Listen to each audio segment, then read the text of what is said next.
Hi there. Welcome to Bourbon Turntable. This is the show that blends the love of music with the love of whiskey. Tonight, we have, if this man needs no introduction, if you've been listening to this show for a while, because he's been on here and been prominently, had prominently been prominently shared on our Facebook page and Instagram feed, and that is Chris Tapp, the lead singer, songwriter, vocalist extraordinaire for the Cold Stairs. Chris, welcome back. Hey, Kevin, thank you for having me.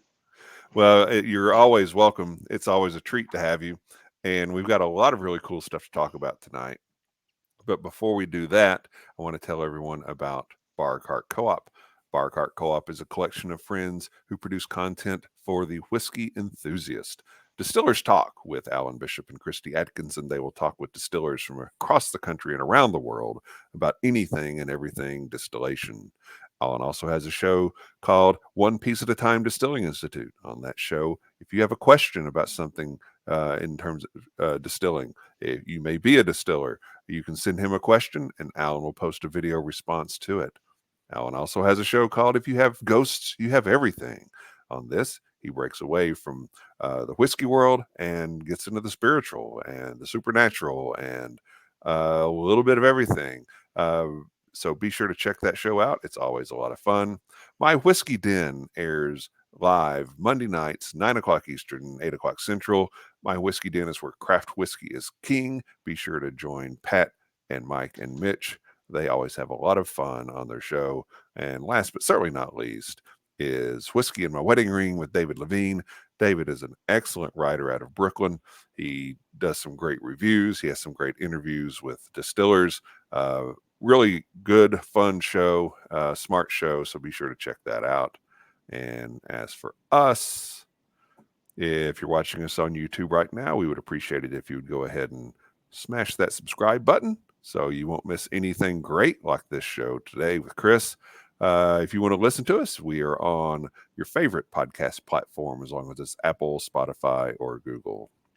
Now, with all that being said, out of the way, Chris, really glad to have you back. We've got some really cool things to discuss, but I think before we get too deep in the conversation, let's go ahead and drink a little whiskey. And Yeah. I sent you a couple of things that were a little offbeat. One, I'm really interested for you to try because the first time we had you on the show, you said something to the effect of, "You guys are going to hate me, but I'm really into Japanese whiskey."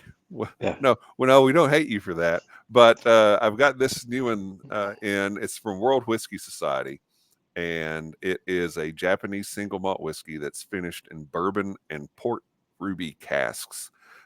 Chip Tate out of Texas. Chip had started Balcones Distillery several years ago and ended up selling it. He's starting up his own thing now, and one of the projects that he's put together is this Japanese whiskey. So let's give this a try. Yeah. And looking forward to what you think of it. That's good, man. Very nice. There's a lot going on with it. Yeah, it is. Now, remind us, you've told the story before, but remind us, I think we just lost Chris. There you All right, are. Kevin, did I lose you? Yeah, Yeah, sorry you're about back that. now. Um, so remind us what got you into Japanese whiskey, because that's a little different for sure. Yeah, I never paid attention. Whenever I was younger, my granddad had one or two of the same things in the house. I didn't realize that there was a ton of different things, option wise even. And I have a good friend of ours that he I didn't even know he was a collector. We were in Dallas together, and he was like, "Yeah." I said, "Well, we can go look at some guitars." And he goes, "Yeah, if you don't mind, I like to stop by and look at some whiskey." And there was a particular place in Dallas that we went to that was, it looked like a Walmart of high end whiskeys. But I told him then, I was like, "Man, I don't think I could ever. Like, there's too many options here." I think maybe an equation would be as if you're in the guitar world. you want to Mhm. collect maybe Gibson or maybe Fender, or you get to where you have too weird of a collection. You got too much everything. So I just told him, Right.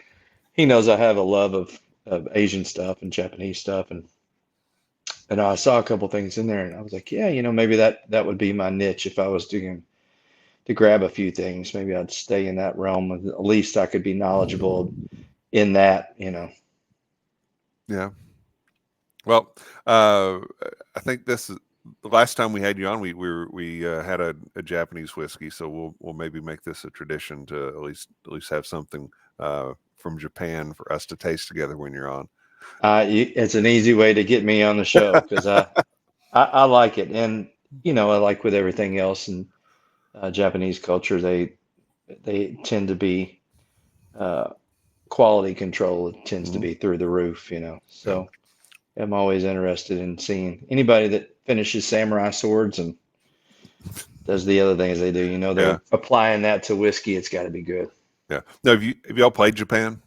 We have not. Yeah, it's on the list of Yeah. places we want to get to. We do well in Japan streaming wise, and Australia Mhm. both, and they're just so difficult to get over there Yeah.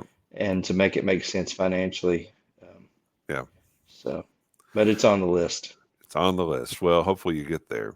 Uh, we're going to go over a lot of things tonight, but I want to make sure that we at least touch on here at the beginning some big events you've got coming up. The first of which, in a couple of days, your first the first single off your solo album will be out. Yeah, So this the name of the album is it's just called Green. yep, Yep, and the first single is In the Pines. yeah, and you've kind of teased that song, and I've been able to listen to that. Really great tune, and the album I think is almost all originals. Is that right? I think you've got Yeah, a Lead Belly cover in there, but everything else is originals. that's right. 10 songs. I've got Line and Track by Lead Belly in there. I had to have one. I had planned on being 10 original songs, but I always loved that song. Yeah, it's like, yeah, I don't have to answer to anybody but me on this one, so I'm sticking it on there. I got uh, plenty of stuff that I'll do later, but I did feel like it was appropriate for the record and yeah, The Peter Green vibe. So yeah, and it's a very well done cover of that. thank you, And man. yeah, and then coming up September 6th, the new Cold Stairs album will be out. Yep. And right now, both the first single, "In the Pines" from the solo album and the Southern are available for pre-save. Is that correct? That's right. Yeah. And really appreciate that. That helps us quite a bit get in playlist and just kind of get on the radar at Spotify and Apple when people Mhm. do that. It's free to do. You just got to click the link and put your name in. But um, the Southern's also available for physical to pre-purchase it before it comes out. You get Yeah, that, a few days before anybody else does when you do that. But yeah. I'm not for sure if I'll do a vinyl with green or not. I wasn't sure on it, so we're Mhm. talking with some distributions and trying to decide how we're going to do that. So we may end up doing a Yeah, vinyl on that. We'll see how well it does. But yeah. Well, yeah, and I've got my vinyl version of the Southern pre-ordered and ready to roll. So ready that'll to be spin. looking forward to that. Um, and we'll get into more of the details on these later. Just suffice it to say, uh, it holds up to the fierce moniker for the Cold Stairs for sure. So a lot of great Thank stuff you. going on. A lot of great stuff going on. So. A couple of really big we talked about a couple of big events that are coming up, but there's some big milestones, I guess we could say, that I wanted to make sure that everybody had a chance to hear about. And one is the 10th anniversary of the first full-length Cold Stairs album, and that is of course, A Cold Wet Night and a Howling Wind. So Yeah. how long had you and Brian Mullins is your drummer? fantastic drummer, and we'll talk more about him later as well. How long did you and Brian play together before you laid down the tracks for that first album? We played together when we were really young, maybe in 19, 20 years old for a week or so, and then kind of lost contact. I was in Madisonville and he was in Henderson, just far enough to you know not keep up with each other. But we had a mutual friend that asked us to sit in on a show of his to help out, and we both did. And at the end of the night, we were like, maybe we should put something together. So we had a band called Shelby prior to the Cold Stairs for maybe 2 years. Um, it did pretty well and got close to a record deal there, and that fell through. And when it did, we took about 6 months and didn't play. And then when we did get back together to play, it was kind of the start of the Cold Stairs Hmm. then. So 2010 or so was kind of when we started playing around and working with a little bit of this stuff. And I think 2012 may have been when we won the Hard Rock Cafe contest. So a little bit of time, but not much. And Yeah. we never really we had a few songs that we were playing that weren't on the first record, but we weren't playing any covers really. I think we played Whip and Post maybe, but we kind of just out of the gate were writing and playing our own stuff out. Hmm. A few of the songs wanted to just kind of run by with you. Um, First of all, the opening track, Jesus Brother James. Uh, what was obviously a biblical reference here, but what was the inspiration to make a song about that? I I'll never forget. There's a couple songs off that first record I'll never forget writing because I think it was the first time that I had written something that I really thought, okay, well, I don't necessarily have to write something that I think somebody else will like or a record company will write because we weren't looking for a record deal when we started this Mhm. band. And you know, I loved the old Delta Blues guys, Sunhouse, and some of those guys that had a couple gospel songs on the record, but then they had Right, songs about people killing somebody. It was a mixed bag and right. really more true to humanity, or at least the humanity that I grew up around.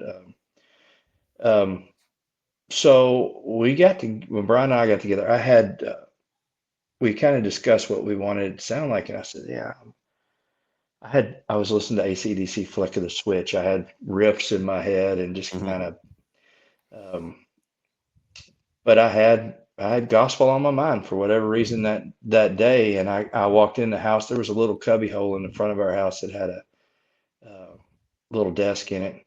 And I sat down and I had the song before I pulled in the driveway. I was driving home and I was just singing it in my head and thinking through, you know, the storyline of the song. And I sat down and I wrote it probably in 90 seconds from beginning to end. I had it visually in my head, and that's another thing that I started doing with this band was I started writing in a way that I saw visually in my head. Hmm. Each song was as much of a movie in my head as it was a song, but I wrote it really quick, and um, I wanted it to be the contrast of everything that kind of who I am on some things, and that I feel we are, and most of us are as Christians, that um, it's never just black and white on anything. And, Right. even looking at Jesus's disciples and how flawed they were, or really anybody in the Bible, it's no different than any other historical book. Everybody's flawed. And so the story of looking at that through James's eyes Yeah. as a guy, I mean, in my mind, I was thinking, well, if you're a brother of Jesus, the last thing you could ever do is focus on you. It's all about Jesus. No different than if you're the brother of Michael Jordan or Eddie Murphy, or whoever, somebody that's huge. And but at the same time, he was human. I'm sure he at some point had to go, well, I know all of the focus is on my brother, but hey, I'm here on earth too, and I'm trying to do my thing. It'd be nice to have a little attention my way. But the other thing that I wanted to do with the song and that I thought I would be blessed by doing is to make an emphasis that Jesus was the Son of God, and Yeah.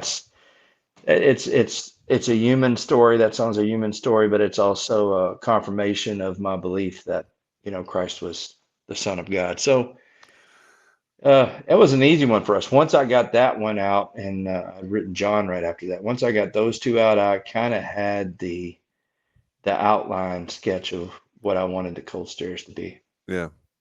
Yeah, I think that there definitely is a defining sound from that Jesus Brother James, and I think that I, I don't think you could have picked a better song to be the Start out with, first track on that first album. And yeah, uh, thanks. yeah, and I know you're very open about the fact that faith is a theme within your music. Uh, how have you had a reliance on your faith in your career in music personally? Yeah. What role has that played? Well, I've always felt that I've always felt that that was from God, and that was the gift. And I think, wherever you kind of are spiritually or even not spiritually, I think every day you get on and you put on your pants and certain things come natural to you and certain things don't. And Hmm.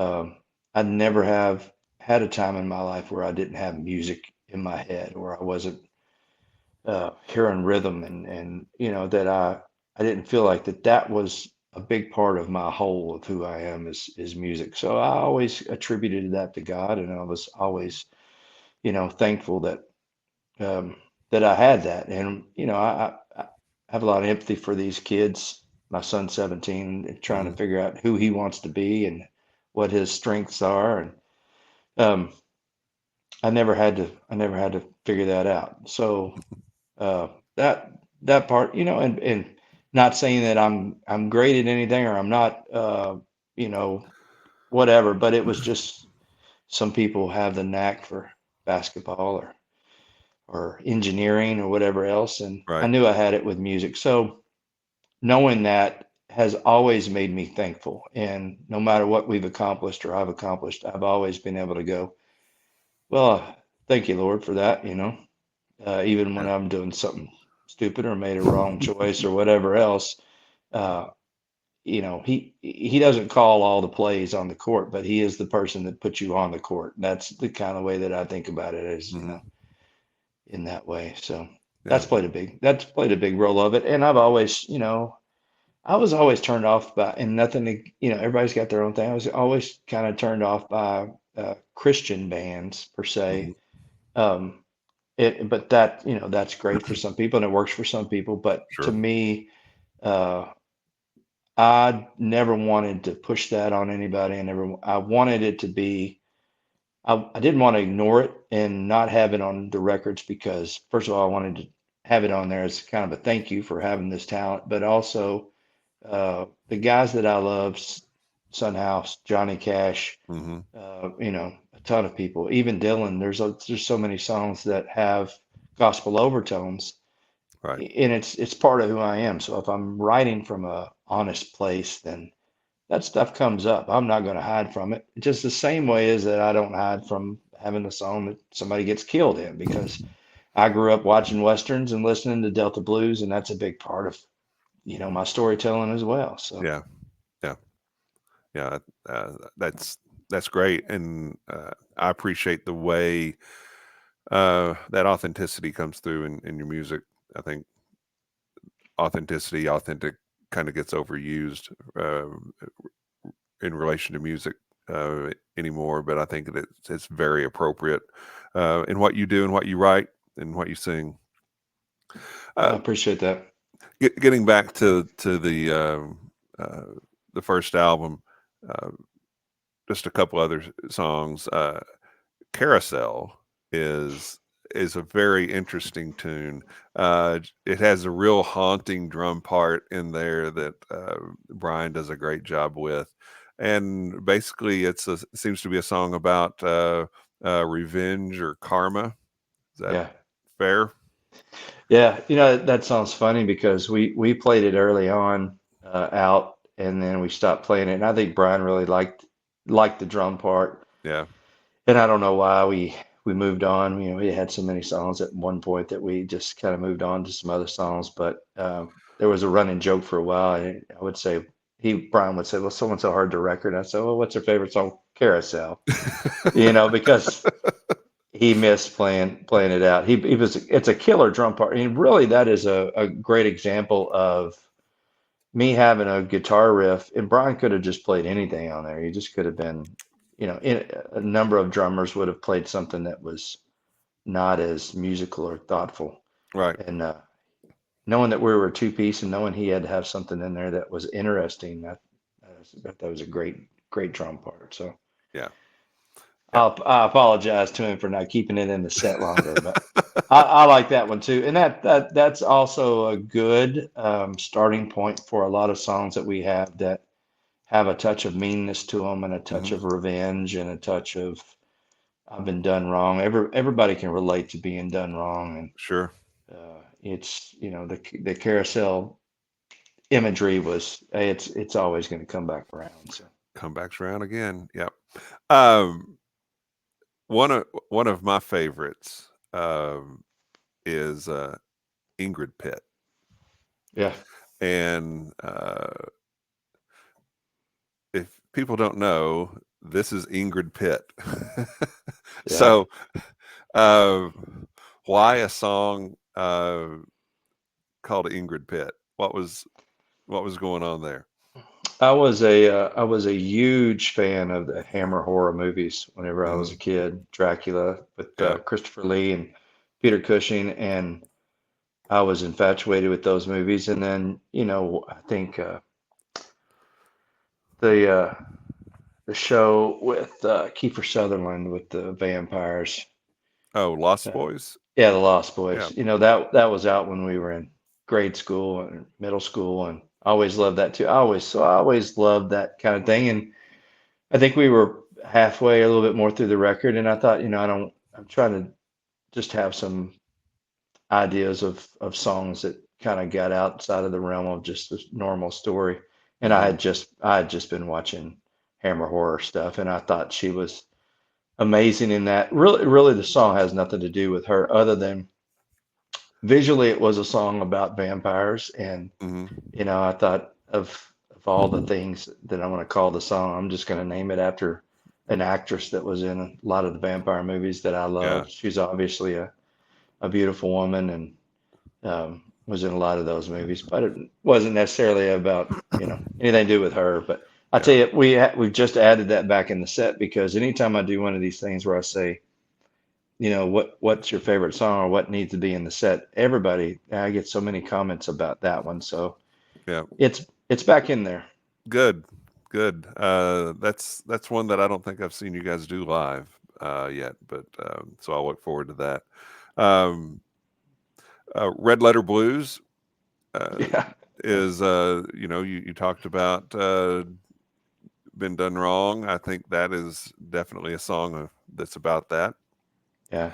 That And was that's a bit of Edgar Allan Poe creeping into the lyrics, and in my mind I had this visual of this big scarlet letter across the sweater of this girl that had just completely demolished me or whatever else, at least in my head. It was a yeah, thing of shame, but she had no shame. But that was a yeah, weird one, man. That one was kind of a culmination of three or four different songs that we had and just trying some things. But that's always a fun yeah, one to do live. yeah.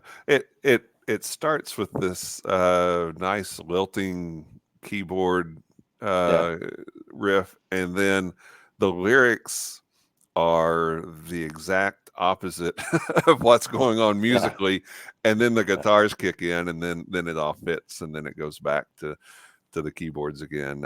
It's a really well structured song, and there's some nice contrast there in terms of just the way the song is written and structured, um, and just yeah, that's but it's not definitely not a happy tune.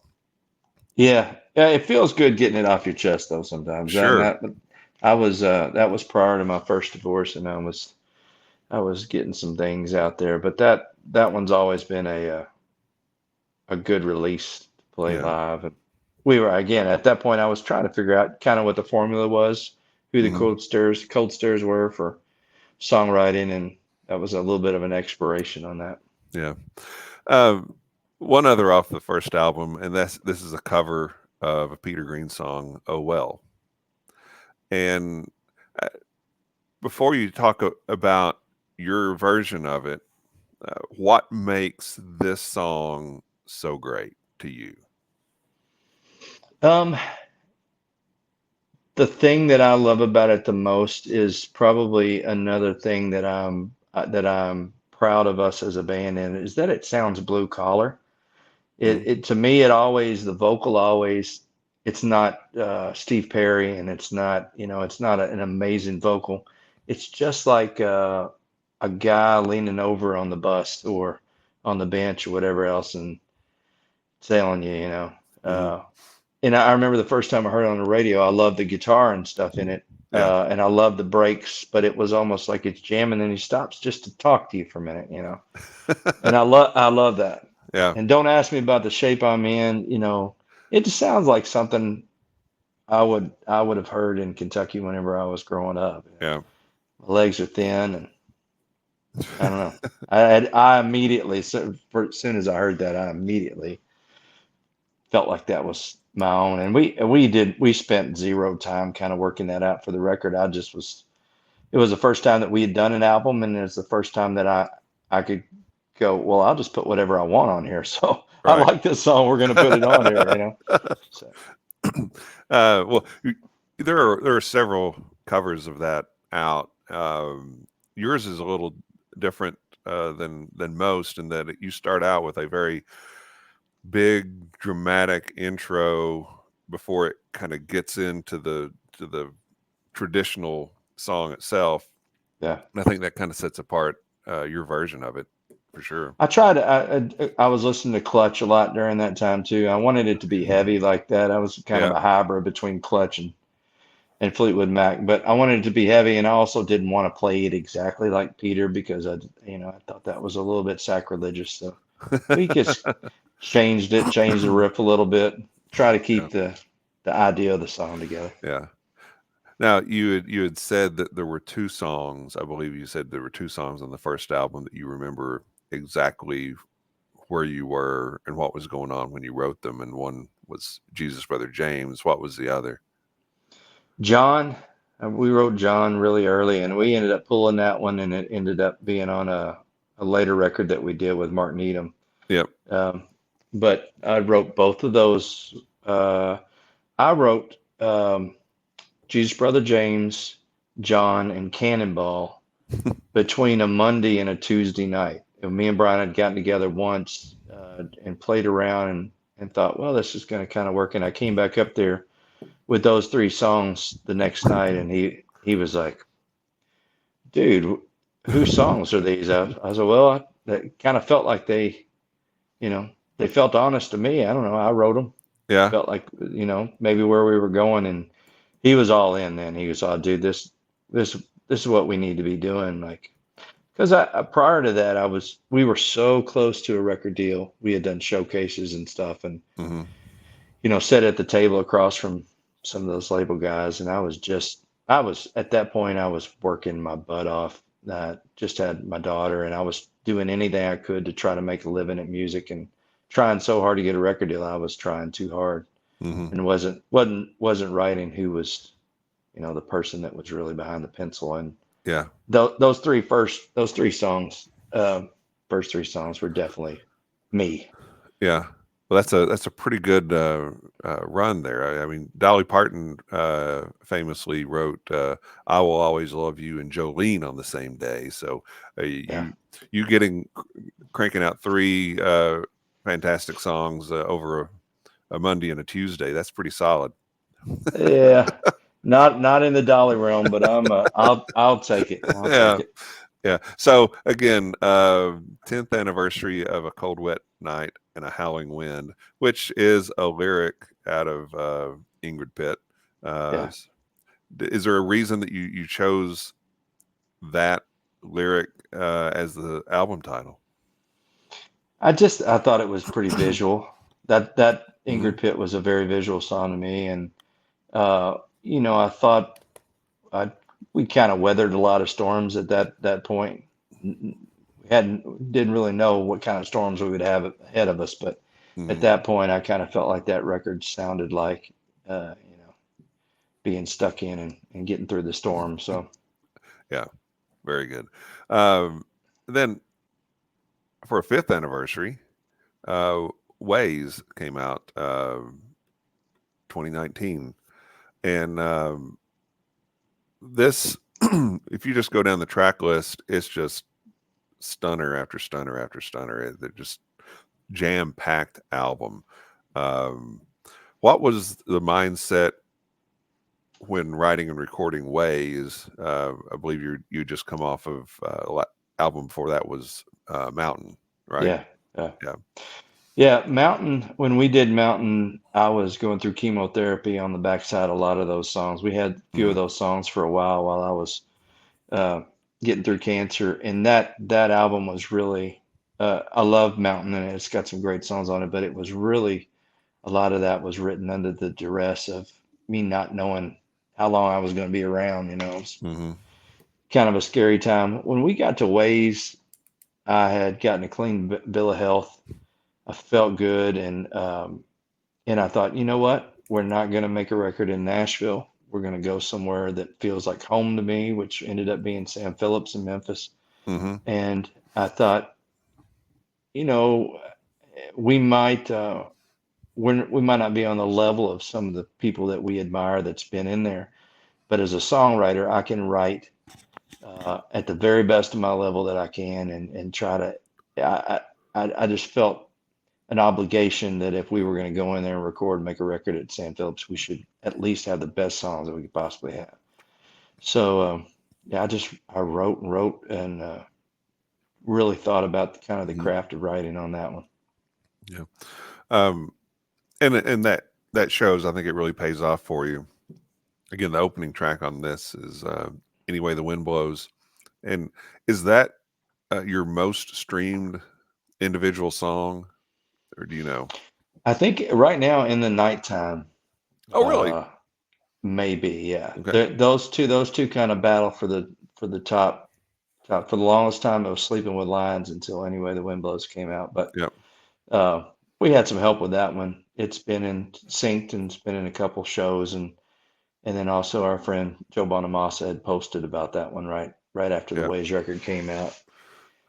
So that one's been goosed, but that kind of set the tone for the record. That one did. Yeah. Just writing it, that one was an easy one, and that was another one where I've done a few of these now where I've gone. I definitely want to make this where I'm influenced by whoever, and that one was Mhm. obviously a Jimmy Page type thing. I wanted it to have that riff that felt familiar to that realm, but be a Cold Stairs thing. Yeah. Um, so Yeah, and it pops from the beginning. I think that you go through uh, your discography as a band. Those opening tracks are always they just light from the beginning and uh, really set the tone, and no no difference on this one. Um, Into Black. Um, that that might be my favorite song of the Cold Stairs. yeah, it's one of mine. And sometimes when we're working on new stuff, I forget about it and then come back to it and have a listen to it. And um, I'm proud of that one for a few reasons. But yeah, it's if you're gonna say as a guitarist, that I'm a riff kind of guy, which is kind of what I always aspired to be. Yeah, I think that's one of my best. It's heavy and has some familiarity to the people that I admire, but it doesn't sound quite like somebody else. So yeah, yeah, and it really builds really well before the boom. big guitar riff hits, and the video to it is really good too. So yeah, everybody be sure to check that out if you haven't. Um, and Anyway, the Wind Blows video is cool too. Yeah, thank Yeah, you. that's a lot of That fun. was fun. That was a lot of fun. Um, I Was a Fool. Again, another great drum song, and is amazing live. Yeah, that's a fun one. At that point, kind of where we were, I wanted to was listening to some different stuff, and I wanted to have a couple Strat things on the record and Hmm. um, get away from a little bit of the heavier guitar and a little bit more bluesy with the Stratocaster. And um, so I kind of wrote that in mind. We wanted a jam section in there, and now we play that song, and we have a jam section on the outro live. It's always been super fun to play, and I think if you write a song well, it plays itself. If you're trying to play it live and you're struggling with it. And a brief delay there. Chris, you were talking about. I think if you write a song well, you don't. It's you can. It's easy to play. You don't have to force it. Is that? Yeah, yeah. I mean, live, you got to get your parts down, but I feel like that if it should flow the way it should if it's written well. That's a Yeah. fun one, that's another one I'm proud of. It's done really well for us. I never get tired of playing it live. Yeah. Now, the album is interesting the way the album closes because you end with a couple of more subdued songs musically anyway with Might As Well Die and Jackson, Mississippi, which is a great uh, storytelling song. Uh, where what was the thinking in taking an album that starts basically uh, lit Yeah. going from the beginning almost through to the end, and then at the end it's a very different tone. Sun up to sundown, starting the record with broad daylight and then ending it, the sunset at late at night, getting told a story before bedtime. It Yeah, just I love records that you thought you were done with the record, and then there's a piece at the end that yeah, you know that does that. I had Jackson, Mississippi. I knew I wanted to put it at the end, and we had discussed it with a few different people, and they were like, "Yeah, I don't know if that you've got all these heavy songs on there. It's so different." But when we had started working on how we were gonna release the record, I wanted to do it in three pieces, in three EPs. One that was four heavy songs, hmm, one that was four heavy or more bluesy songs, and then one that was four more acoustic type songs. And so I had Jackson, Mississippi in mind for that early on. yeah, Uh, but I like closing them out like that. I like to take a breath and if I'm going to tell you a story, I don't want to tell it in between any way the wind blows and down again. When you're right, jazzed up, I want you to yeah, relax and let me take you somewhere. yeah. And I think other than uh, Cold Wet Night and Howling Wind, most of your albums do end with a song that fits that description, if I'm Yeah, remembering correctly. pretty close. Yeah, I like to end them like that. Yeah. So uh, over the uh, when you're looking back on these two albums, are there any songs that have changed in meaning for you? Either literally you interpret them differently, or they've changed in meaning from a sentimental standpoint. No, not really. I look at the first record and we were just starting out, trying to figure out what we sounded like. I was trying to figure out how to be a guitar player with no bass player and no accompaniment, other than Brian, Yeah. and trying to do that and keep it interesting, but not sound like the Black Keys or the White Stripes. And Right. that record, I'm proud of a lot of those songs on there, and I listen to it now, and if we had recorded it now, we're just much better musicians now and in a much different place. But Mhm. um, but as far as the meanings of the songs and how they feel to me, that it's the same, man.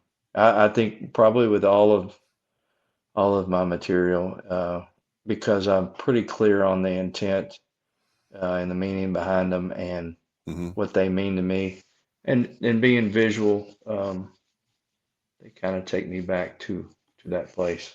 Yeah. Sometimes if you do a video, any way the wind blows, I sometimes I'll laugh and think about the video, or Into Black, everybody laughs, talks about me kicking the mic stand, and you know that was out of frustration. The the director Alex Morgan that was working with us on that was kept saying, just go off, get into it, and I hate doing videos where we were playing in there, but we really weren't playing. You're trying to sync up, play along to a track. Right. It doesn't feel real, and out of frustration, I just turn around and kick the mic stand, which is probably the most, that's the me thing in that video. But yeah, so some of those songs will relate to. I'll think about some of those songs, um, going back to the video, or sometimes if we've played a big show in Europe or somewhere, and Yeah. one song in particular might have done really well. Think about that. Yeah. We talked a little bit about playing these songs live. Are there any of them that are just absolute favorites to play live? As a songwriter, it's always fun to play the song that you get the most reaction from out of the crowd. People Hmm. always singing along with In the Nighttime and Any Way the Wind Blows. And um, I think they get off with us on Fool and some of those songs. So, a lot of times it's the funnest to me to play a song that I know we're connecting Yeah. to the audience. And every now and then we'll be on the road. I mean, people always ask me, hey man, will you do Jackson, Mississippi, or will you do Might As Well Die, or Hmm. you know, something Thorns, a song that Yeah. I can't do live, and I'm always like, yeah, I'd love to do that, but I can't. And I remember asking a couple times at shows, guys that I looked up to, asked them to play songs, and they couldn't do it. So that's part of it too. Yeah. So with Thorns, again, terrific song. What is the thing keeping you from doing that live? The room being quiet. Oh, Um, yeah. you know, that song I wrote about a good friend that lost. He ended up losing two of his daughters before it was over with, Hmm. and I had my granddad in mind on that. And I'm I'm a product of coming up where I came up. And if I'm singing something that's that important to me, and people are back here talking about the ball game or whatever, I want to wring somebody's neck. Sure. So Well, sometimes it's easier just to play something that's so loud. If right. I'm playing loud, I can't hear anybody talking. Yeah. We have played those before, and I've played them in intimate settings. And Hmm.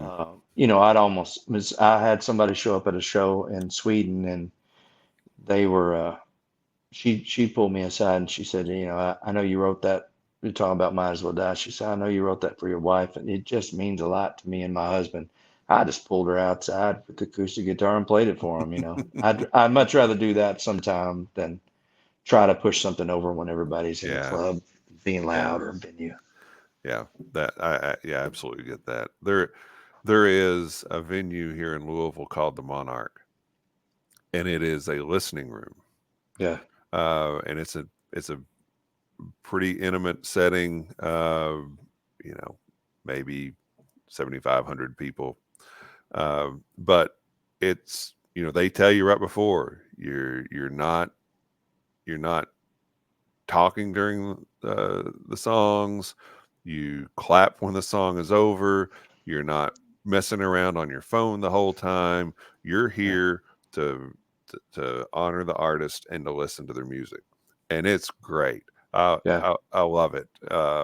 And so maybe come to the Monarch here in Louisville, and you yeah, can play a few songs for us. yeah. I love doing the acoustic stuff, and it's super important to me, especially with the solo stuff. Sure.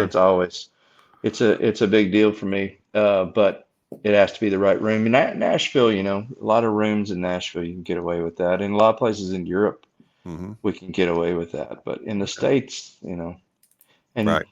it's tough sometimes. Yeah. No, I get it, and I'm the one that's fresh. I'm the one that's there at the bar trying to hear the band. Yeah, yeah, yeah. And we have a lot of fans because we don't play. 15 cities in each state. We have a lot of people that drive 3, 4, 5, 6 hours or fly in to see us. I know Mhm. you've driven around to see us before. Yep. If I have somebody that drives that far, I want to give them the best show we can give them. And if somebody's acting silly and taken away from the show, it sucks. Yeah. Yeah. But, okay. So again, if you're new to listening to the Cold Stairs, uh, it's a great time to go back and check out A Cold Wet Night and a Howling Wind on its 10th anniversary, and Ways on its 5th anniversary. Two really great albums, and I appreciate the fact that even 10 years later, you're pulling songs from that first album and working them into your live sets, and that because it for somebody that is a real fan and then appreciates what you're doing, it's nice when you're at a live show to see just that history of the band, that growth of the band, really just flow through the live performance. Yeah, I appreciate that. We have people that have favorite songs on each record, so we try to stretch across them, do a little bit. And I will say, Kevin, we didn't have those records on vinyl, and we just got those back in on vinyl. Have both those albums on vinyl. We're redoing our website shop, and I should have that done in the next Mm-hmm. week, we hope, and then we'll have both those up for Yep. sale. So, We've got yep, Cold Wet Night and Howling Wind here, and Ways here. Now the cover is different it now. is. Yeah. What was the choice? What did the decision to make a different cover? Well, I had the EPs, which had a similar cover to Yeah. that one there, but we did that as a two piece, and with Bryce in the band now, and us performing the songs live as a three piece, they're a little bit truer really to the record because I played some bass on the record, Right. and I just felt it might be nice to get away from the two piece thing on it. Yeah. Good deal. Well, uh, let's go back and remind everybody about a few things that we need to make sure that that's on the top of their brain, and then we'll drink a little absinthe and we'll talk about some of the new music Yep, uh, coming out July 19th in the Pines. The first single from Chris's solo album called Green, and we'll talk about that in just a second.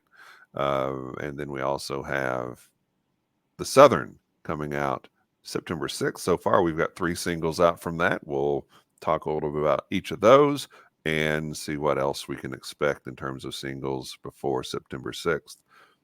Both albums, well, the single for in the Pines is available for pre-save now. The album, The Southern, is available for pre-save, and you can also pre-order a vinyl, or I think you can order a CD as well. Correct? yeah, you can get both of those, and if you need those links, they're just on our Instagram. You can find that in the bio. Yeah. And let's see, where did I have that? Here we go. At the Cold Stairs, and you can see we've got Bryce and Brian and Chris there in that lovely photo, and uh, Bryce's and Brian's and Chris's individual Instagram handles, and of course, At the Cold Stairs is where you can find everything about the band itself. And then you've got some shows coming up this summer, hitting some Midwest locations. Yep. Yep. Looking forward to getting back. We were out in Lincoln before and loved that area out there. First time in Sioux City, Mm-hmm. uh, Pierre, South Dakota, first time in there. Yeah. And then Pomeroy, we've played a few times. We love it, that area. Yeah. Get back and then fly out to Fargo. And then we come back from that and head over to Europe for a few weeks. Head to So Europe for I don't know, what, 5 or 6 weeks. It looks like Germany it's and close. UK. Yeah, it's everywhere, just about. Well, I say everywhere. I say that, and then I get my butt chewed out for not saying we're not playing Italy and Austria. Right. It's 5 or 6 of the countries over there, plus the UK. So Very good. Very good. And you guys, you go over there at least once or twice a year, don't you? we try to. We've done really well over there. We've got great fans over there, and we really kind of took off a little bit quicker over there than we did in the States. Over there, you don't have to compete against country music and rap music. It's Mhm. more, it's a little bit more level playing field. So, yeah, they like to show up at venues and see you playing your instruments. It's cool. Yeah. All right. Well, let's drink a little absinthe. What do you say? Let's This have it. is this is called Death in the Afternoon. It is from Key West Trading Company down in Key West, Florida. This was, I think, the mash bill for this was actually designed by our friend Alan Bishop over at Old Homestead Distilling now. And absinthe is was started in Switzerland.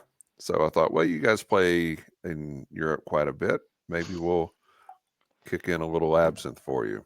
You trying to And kill me with this one. I saw it come in and I was like, this was not Japanese whiskey, but no, it is not Japanese whiskey. uh, But Death in the Oh man, Death in the Afternoon is a cocktail that Ernest Hemingway would right. drink, where he would take absinthe and champagne and mix those together. So Now, I have to ask you, just because I'm uneducated on this, is absinthe always have a black licorice type taste and smell, or is it just this particular one?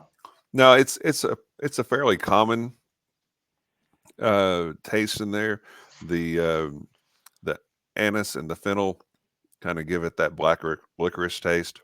Yeah, Some of them it's more prominent than others, but you're gonna also have some wormwood in there, and yeah, that's the botanical that everybody said would make you hallucinate back when they were trying to get absinthe. Well, they did get absinthe banned for a while, yeah, but yeah, it does not do the nasty things that people say it did, but that it'll get away from you pretty quickly if you're not yeah. careful.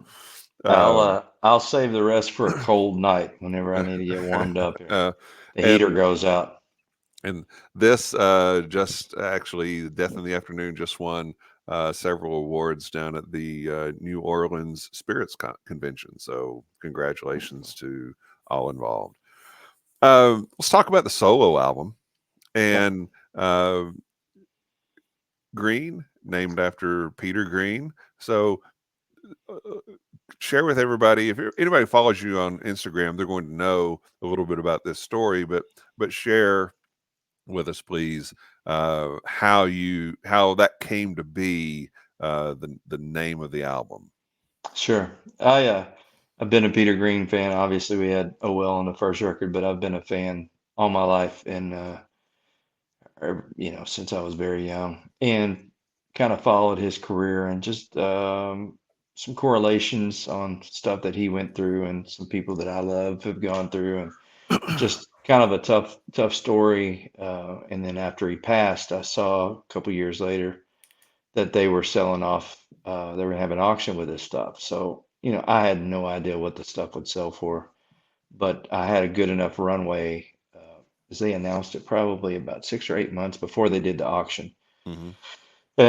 So I sold off some stuff and put some money in the bank and was just kind of watching. The good thing about the auction is a lot of the items, it was all online and it closed out in the middle of the night in the States. So a lot of guys, I think, missed it because since then, Mark Knopfler and there's been a couple other auctions that the stuff Yeah, just went ridiculous yeah.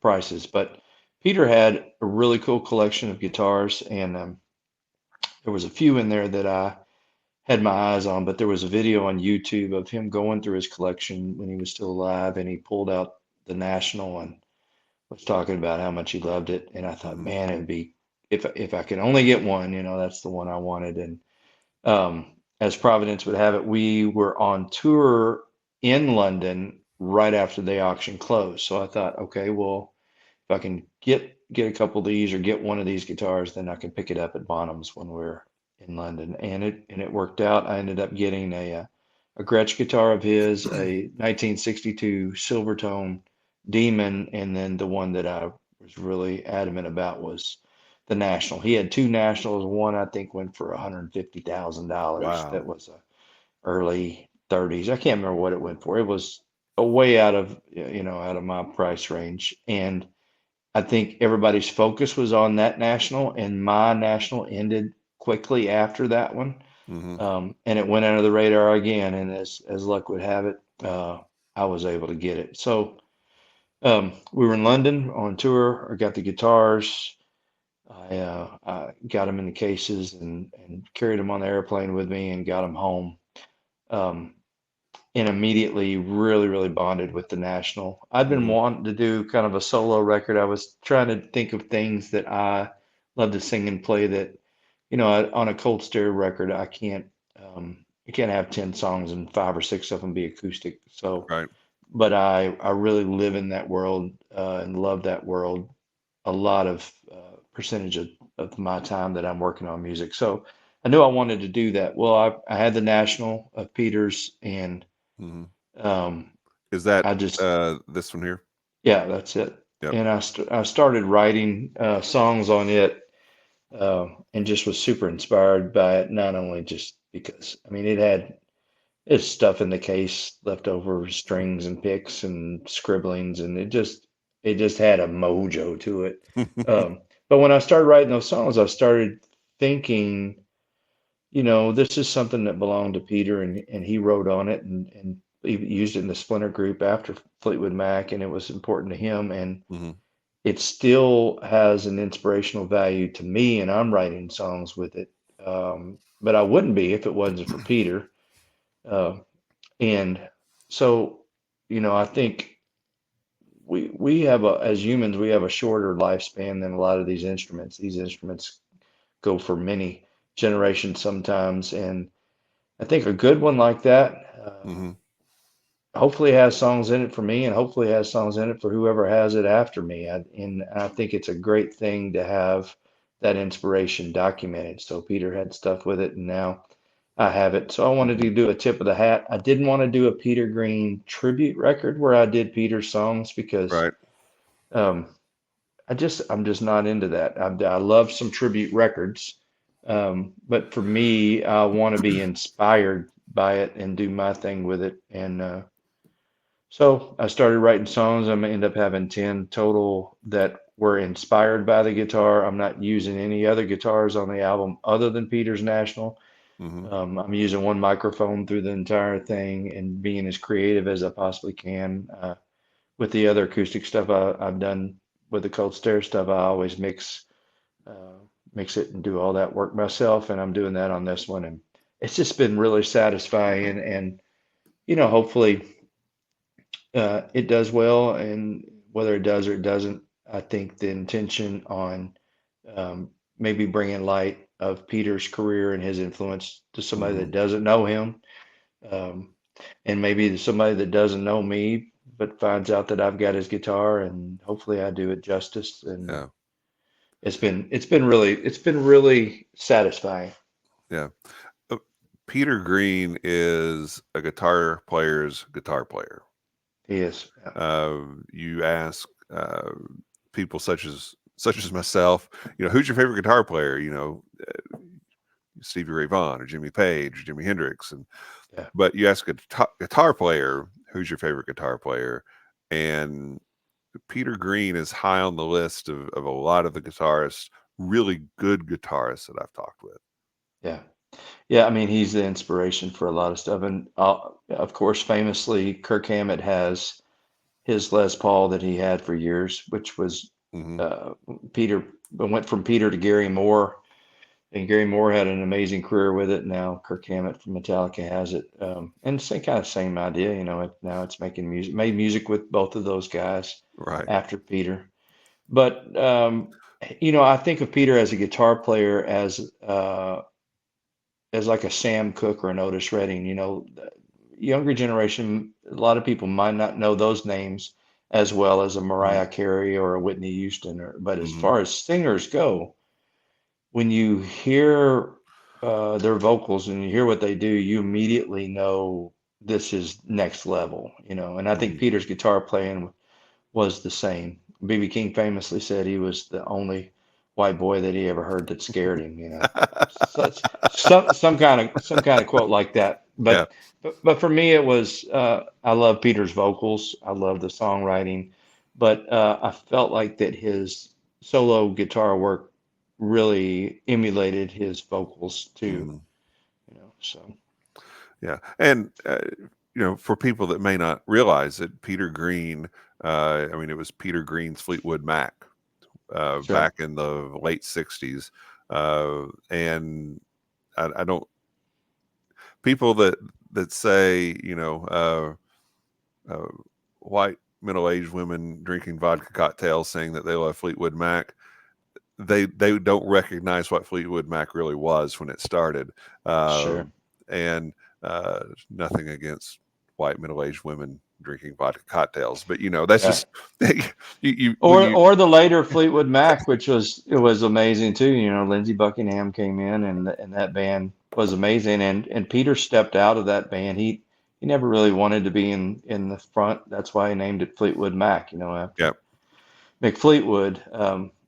But yeah, it's and he had a really tough way to go when he left the band, and a yeah, really kind of a tough life after that. But yeah. I mean, he wanted to. He didn't want to make any money off of it, no, no, and no. I'd heard a story that after he had left the band, a royalty check showed up at his house, and he Yeah, went to his accountant's house and said, or his accountant's office, and says, "Do not ever send me another check again, or I will come back here and I will kill you." yeah, yeah, And yeah. he, I don't, I guess I don't know if it was the drugs or just the some psychotic issues or whatever it may have been, but it really hampered uh, an incredible career. But even in that, what he did and while he did it has influenced generations.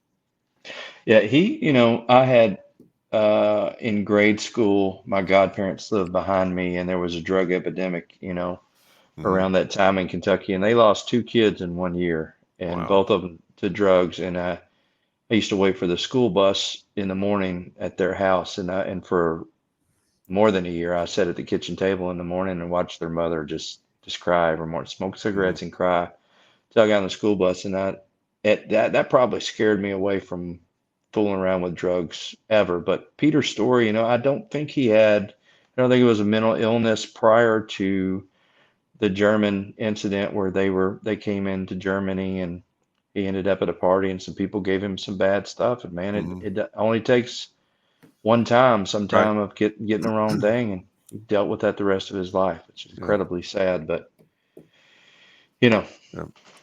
So the getting back to the album, um, Green, uh, why release start releasing solo stuff in the middle of releasing songs for the band?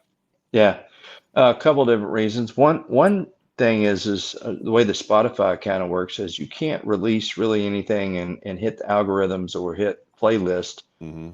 if you do it quicker than about 8 weeks. So you got about 6 to 8 weeks in there, and I feel like a lot of people are tapping their fingers on the table, going, "Okay, when's the next thing?" I love this one, and when's the next one? And Hmm. the way that albums are, we don't really drop albums anymore. We drop a bunch of singles, and then you get the album. Right. Um, so I was trying to kind of time a couple of the singles early on in between Cold Stares releases for Hmm. people that were tired of waiting, or for people that like more of the acoustic style of the Cold Stare stuff. And we're hearing some of the harder stuff that we had on the Southern, and had a Jones in for that to put it in between. And then Yeah. selfishly, we're doing really well right now with the band, and um, we have a lot of notoriety. This is kind of the first solo thing that I'm doing, and Hmm. and tying it in with the band that I built. Hopefully Yeah. gets a little bit more views. I have friends that are making incredible albums right now and incredible music, and can't get a whistle. They put it on Spotify, and literally I'll hear an amazing record that has 1,000 spins on it. So Hmm. you got to find a way to let people know about it. And luckily, I have a little bit of a platform with this band to say, hey, I Yeah. also have this other stuff. I know it's not for everybody. It's acoustic based and Hmm. whatever. But if you dig it, then there it is. You Yeah. know. Yeah. So you say you're hearing some amazing things that aren't. It's not really getting the attention. Can you share one or two of those? Oh man, there's a ton of stuff that just can't get through the bottleneck. I'm trying to. My son's 17 and he sends me stuff all the time that I've never heard. Hmm. I have a guitar student that played me something the other day, and I thought, that's got to be that's a huge thing. The production on the record sounded absolutely amazing, and yet I looked on there and had 4,000 Hmm. 4,000 followers on there. So it's you got to have an angle really to get out there. And Right. luckily, we've done the cold stairs so long that we beat our head against the wall long enough that they kind of let us through the door a little bit. And if you don't have 10 years to do that, you've got to have some kind of breakthrough and some kind of angle, or you got to Right. have a license like what we've been lucky to have those and television shows that get you some notoriety. But I feel for anybody that has the talent and that's working at it and Sure. can't get heard. Yeah. No, I mean, I there that's definitely a thing because I mean, I just know some of the people I've had on this show, some of the bands that I've seen regionally, Yeah, fantastic, incredibly talented, great yeah, songs, great music, great performers, and how much of it is hard work, how much of it's just uh, opportunity, being in the right yeah. place, right time. We've talked about, I've mentioned that we had done some stuff with Jesse Red Wing and Hmm. told you about him. And guys like Jesse Red Wing, guys like Dirty Streets, those bands they're both somewhat successful. Hmm. Not to take anything away from their success because, they are successful. But to me, they should be huge. They should be, if this was 1975, if you put their records against, you put that out at the same time you're putting out Hmm. Foghat and Bad Company and some of these other bands, they're at least going to get some notoriety in there. I think people are writing great songs and putting out great music, and Yep. it's a time that we live in. We're making samurai swords in the time of ARs. It's different, but Right. it doesn't mean that I won't fight for those bands and for the music that I love to be heard as well. Yeah. By the way, Jesse's going to be on the show in early August, so that'll be fun. Awesome, Yeah, awesome, he's great dude. been he's just been super sweet in our the emails and stuff we've had going back and forth. But He's hilarious. Yeah, yeah, um, so far for the new album, the solo album, we've had "In the Pines" will be coming out yeah, on the 19th. You've kind of teased Line and Track, yep, and I know another one of the songs that'll be on the album is "Old Lady Blues." yep. Those Uh, will be the first three singles. yeah. And I do have to take umbrage with one of the lines from Old Lady Blues. You can't love your woman and love your whiskey too. I I just I have to disagree, respectfully disagree. You got an awful good woman up there, Kevin, because that's a nod of the tip of the hat to the Delta guys because Yeah, you can't do your Saturday night clowning and do your Sunday morning too. A lot of yeah, people say that. So yeah.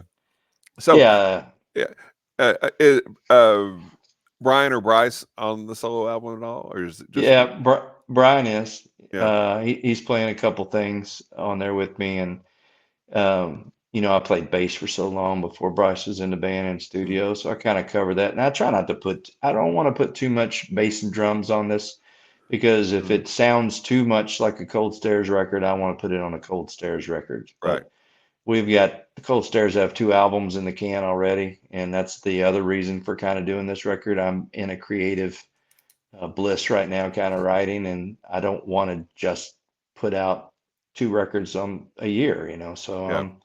want to put out more stuff. But Brian is fantastic. I've had a couple things. I said, "Hey, man, what do you hear on this?" And I send it over to his studio, and 2 hours later, he sends me over killer track back to me, and Hmm. um, so that's been fun to have him on there. But this album has a very specific sound also because it's just Peter's National. It's Hmm. not a whole lot. I did play some mandolin and Jesse Red Wings guesting on a song, playing some harmonica, but as far as guitar goes, it's just that. So Yeah. very Cool. specific. Very cool. Any plans for videos or doing any live performances with the stuff with the album? The guys that do the animated videos for the Cold Stairs Hmm. are doing a couple of the videos for the solo album, so they Oh, will great. pop up on the Cold Stairs YouTube page. Great. Great. That'll be fun. Um, so no release date yet for Green. No, I want to make sure I stay out of the way of what we've got going on Cold Stairs wise. So once Yep. we pick a date for the second part of the Southern, Mhm. then I'll figure out when I'm going to do Okay. the drop the solo Yeah. record. So likely fall would. More than likely spring of next year. Yeah. Oh, okay. Wow. Yeah, yeah. Because I think the Southern Part One is coming out September 6th. We will have a second album, the Southern Part Two, that will come out probably summer of next year. So I would say Okay. probably spring the solo record to come out. Okay. Well, we plan on having a new song out every 6 to 8 weeks for the next 2 or 3 years, and we've got enough Yeah. loaded in the system to do that. Yeah. But we got to Yeah. push them out a little bit. Yeah.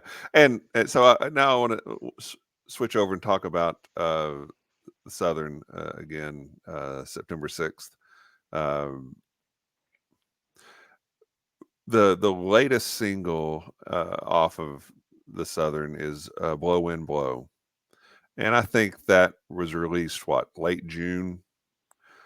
Um, and I found a video on my phone of you guys playing "Blow Wind Blow" January of 2023 live at Boca Lounge. Wow. How how can you be that patient?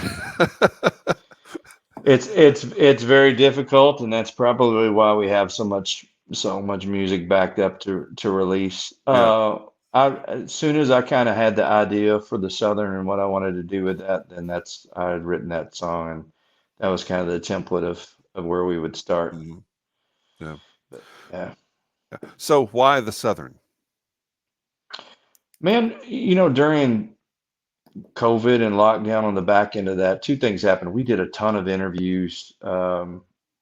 Where it was never discussed, but when I would read back later, they would talk about us being Southern.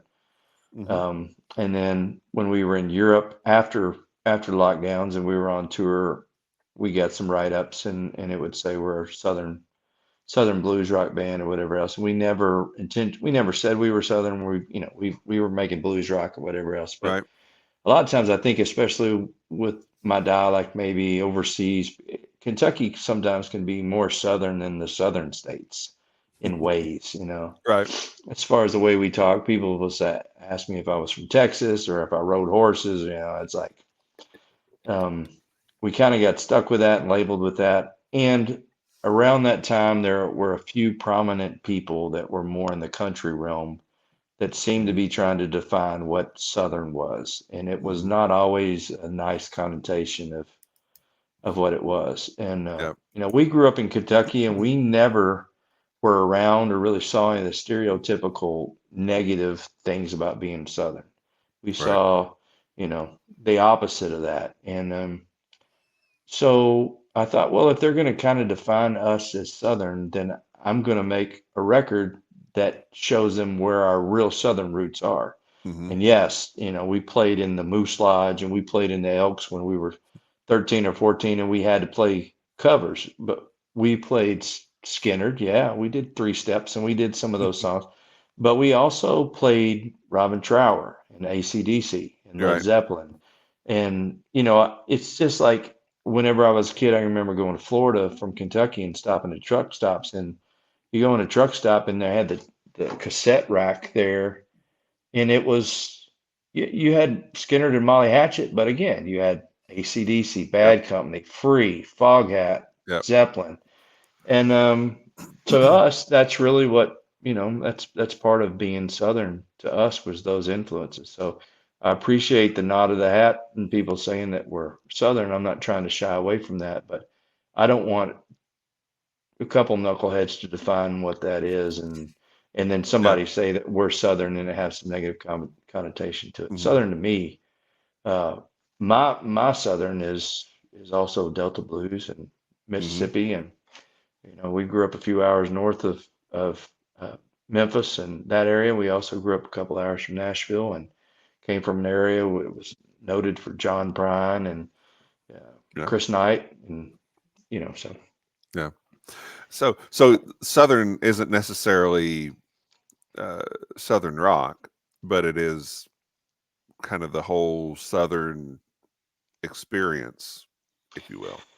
yeah, it's just what it means to us. But I Yeah. think it is, I think it is Southern. If you think about the Southern rock that everybody notes, it's a blending of, if it's from the Allman Brothers to Skinner, all that stuff is a blending of the music of the South, Yep. whether it's blues and jazz and rock and roll, and that's the same music that we come from. But Zeppelin and Free and Bad Company and those other bands that weren't necessarily from Alabama or Mississippi or from Kentucky, they had those influences that we had. They just had them across the sea and made records there. Nobody Right. called them Southern, but um, with my dialect, sometimes we get noted for that. And Yeah. again, I'm not shying away from it. It doesn't bother me. Right. But I just felt like some people, especially around COVID, were trying to indicate what it was, especially in the state of Kentucky. It kind of irritated me a little bit, and I thought, Yeah. I don't listen to that, and I don't play that. I love bluegrass, and I love a lot of stuff. Mhm. And I never heard or saw some of the stuff you're saying that we should have, and we Right. didn't. So Right. Yeah. And I think there's definitely some Southern rock influence there yeah, in in uh, in the Southern album.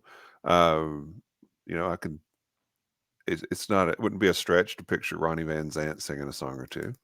no, But and there. that was intentional on like Horse to Water. I Mhm. had Leonard Skinner in mind whenever I wrote that, and to me, it's fun as a producer to go in there and go, okay, I'm going to take this component of Skinner, which is the guitar stuff that I love so much, but I'm going to take a little bit of Paul Rogers for the vocals, and we're Yeah. designing fantasy football in a Southern rock band, and when I'm writing, to put who I want in there, which is it's a blast. I would never shy away and say no. It's the Greta Van Fleet Zeppelin thing where we've never heard them. Right. Who? Obviously, we've grew up listening to some of this music, and it's important to us. We not only is it important to us, but we want it in our music and want to explain it in our music so that younger people hear it and go, well, I like that and I like that the way that we did. Right. No, So no, and one of the beautiful things about it is, and I'm hopeful that this will happen with your solo album, is people will hear that and then they'll get curious about Peter Green yeah, and wait, he he was he was in Fleetwood Mac. I've never heard of him, and then wait, that doesn't sound like Fleetwood Mac that I know, but get into it, see what it's all about, and enjoy that. it's sad that it takes a bum like me to pitch Peter Green's music to somebody, or the same with the Southern music. But if somebody we've crossed over a little bit because of our placements in video games and our placements in television shows. Mhm. Somebody hears us and they hear me in an interview and they say, well, he really loved Bad Company and he really loved Free and he really loved, Robin Trower and some of these other bands that were super important to me. And then they listen to those things. That is extremely rewarding to me. Mhm. Just the same I think it is for Clapton and for guys like Joe Bonamassa and some of these other guys to play music that harkens to their heroes Yeah. and opens those doors. Sometimes that's better than being financially rewarded. It's a good feeling. The the the narrow path that I think you walk really well is giving a nod to those influences, but making your own statement about it. Because I think there are some, that Yeah. can get way too over in the sound alike realm of things. Yeah. And yes, I like it because it's familiar. But eh, once I've heard your song uh, that sounds like ACDC two or three times, guess what? I can just go back and listen to ACDC. Exactly. And I really appreciate that. I think one or two things happens when you hear somebody else. If you think that they're ripping them off, if they're ripping off your favorite band and they're not doing it in a respectful way and Right. tip of the hat type of way, they become your enemy. You hate that person because this is a Mhm. band that you love, that you're invested in, and you hear somebody stealing their thing. Mhm. When you hear a band play something and you can go, oh, they're a fan too, Right. obviously with their music, then you get a friend. And Right. I think there's, I think again, I keep going back to Joe. Joe has done a great job of putting his own stamp on the blues. It doesn't sound really like Mhm. everybody else, but it's a tip of the hat. And uh, I'm about 6 books deep into Robert Johnson in my lifetime. I've studied the life of Robert Johnson and loved Robert Johnson. Yeah. And early on, I thought that Robert Johnson was really the creator of all the acoustic Delta blues type stuff. And the more I've learned over the years about him and kind of his placement in time, uh, you see a clearer picture. But although he was super creative about how he portrayed his songs, there was a lot of theft going on then, Sure. and you hear his, you in the books you find out that he had a line from Tommy Johnson, he had a line from Son House, he had a line from, somebody else and made it his, Hmm. and that's what we're trying to do, Yeah. is make it ours, but let you know who we love. Yeah. Yeah. And it's when a lot of times when you're listening to music, or at least when I am, uh, I'll I'll hear a song and I'll think, okay, that sound I've heard something like that before, and then I'll kind of try to go through uh, the Rolodex. the Rolodex in my Yeah, brain yeah. as to what that is, and then I'll be able to pick it out. Like uh, there's a there's a song on the Southern called Confession, and uh, there's kind of a break in there where just the chord progression that's there with the guitar. I'm like, okay, I've heard that before, and it's like Barracuda by Heart, and it's not like, okay, we're gonna rip off this Heart riff. It's just Yeah. there. You, as you're listening to things, you have to interpret it through the filter of what you already know and what you've already heard, and uh, Yeah. that's not a that's not a bad thing, and that's not a saying, oh well, you're ripping off somebody else. It's not at all. It's you're playing the things that you're playing, and the things that have made you who you are Yeah. naturally going to emerge through that. It's consumption, man. What you put in, is going to come out. And a lot of times, I grew up listening to all those records, older brothers, older cousins, record collections, and it Mhm. gets in your head that there are times with it, like Anyway the Wind Blow with that riff, I wanted it to be Jimmy Page-ish, but the majority of time I'm writing stuff and it's just a amalgamation of all the stuff that's come in the soup and going out. But Right. um, I do think that you are what you put in. Mhm. You're going to get that out. Um, but yeah, it's a fine line because if you're just ripping something off, it's not. We didn't come up with. We're not making some kind of, before I saw Gordon Ramsay or some of those shows, we never had beef Wellington whenever I was a kid. I don't know anything about that. With this band, we're not doing beef Wellington, we're doing hamburgers. Hamburgers has been done by everybody.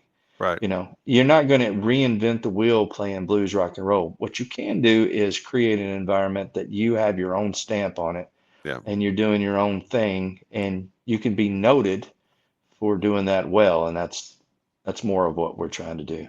Yeah.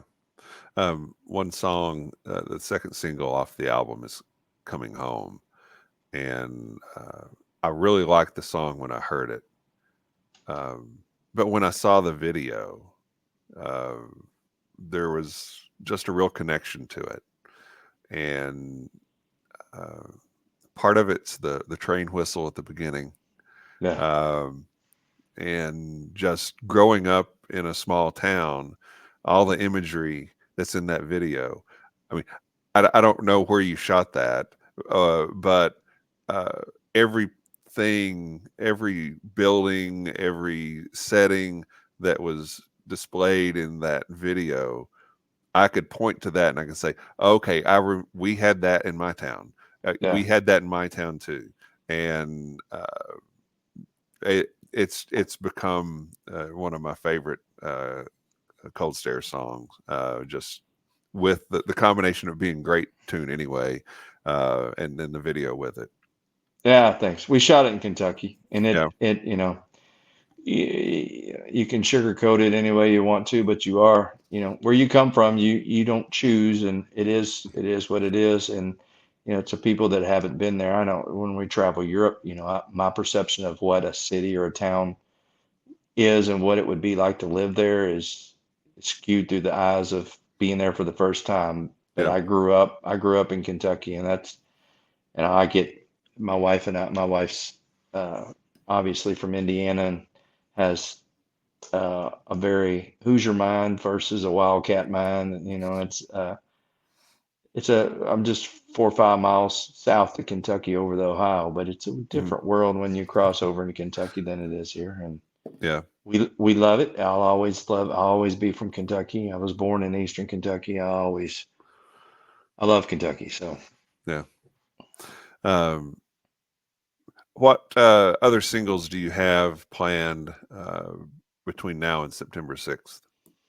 the next one is Mortality Blues, Oh, which is great more song. of a dark acoustic kind of Southern Gothic Yeah. thing that a little bit more in line with what I'm doing with the Green record, but it's going to have a really cool video with it. I wrote it with Robert Johnson in mind, and just Hmm. kind of the dark and light of living and dying in there and trying to stay alive. Yeah. Um, but that's the next one, and then following that with the album, there will be a single for Looking for a Fight, and that one will have a video that we're shooting in Memphis over the next couple days, Oh, great. and yeah, that's going to be a fun one too. So Yeah. Yeah, that could get some good attention uh, in late in an election year. yeah, yeah, yeah. I think I wrote Election Blues the last time we were dealing with this crap, And and now I'm doing that. But it's I had a really good compliment the other day. Every now and then I'll look us up on YouTube just to see who's done reviews or whatever. And this guy said I had a very blue collar voice, mhm, and he was paying it as a compliment. And it really, that meant a lot to me, actually, more than a lot of other compliments that I've had. And that song is just about the middle class, man. We're getting crushed. It doesn't really matter who your favorite person is in Washington, or who's in there or who's not in there. The middle class is getting crushed, and we have been getting yeah, crushed. And there's, as long as money's pouring into these politicians' pockets, they yeah, don't give a damn about yeah. us.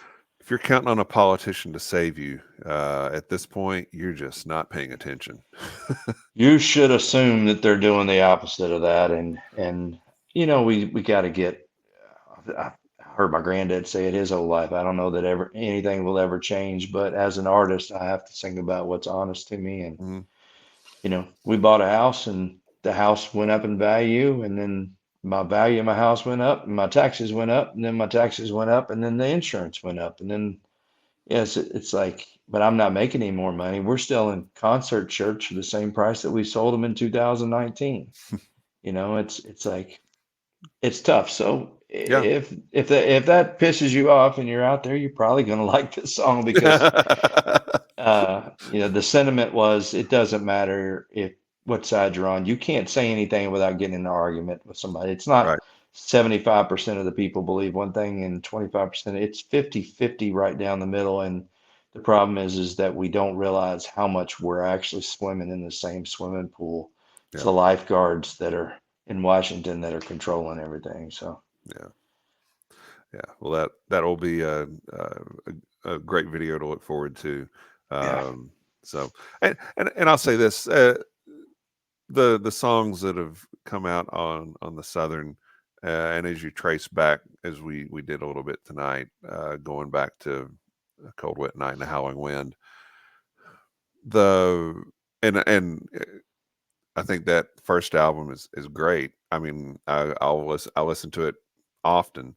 Um, but you can see over time, over these 10 years, how the band has become more complex musically, lyrically, vocally, and adding Bryce in is kind of an obvious play towards complexity, but it's that way with you and your guitar playing. It's that way with uh, uh, Brian and what he's doing on drums, and Bryce coming in. It to s- and when he first came in to the band, I think I saw you guys pretty early on there. It was very tight, almost from the get go. So that says a lot about what you all are as individual musicians, but how you come together as a band and how everything has grown. I appreciate that. Bryce did his homework before he got in the band, so that certainly helped. And to your other point, I think, anytime you're doing something, you put in the hours. We've been after 10 years, I should be a better songwriter, a better vocalist. I should be a better guitar player. Hmm. The more that we've been out on the road, Brian has just become this beast of on the drums and just total inspiration to me sometimes. I think we kind of inspire each other sometimes of work ethic and Hmm. but I feel like I feel like a lot of bands that were around for a long time, um, 10 years or something, if they're not getting better, it's because of drugs or alcohol, or it's Hmm. some things got in the way.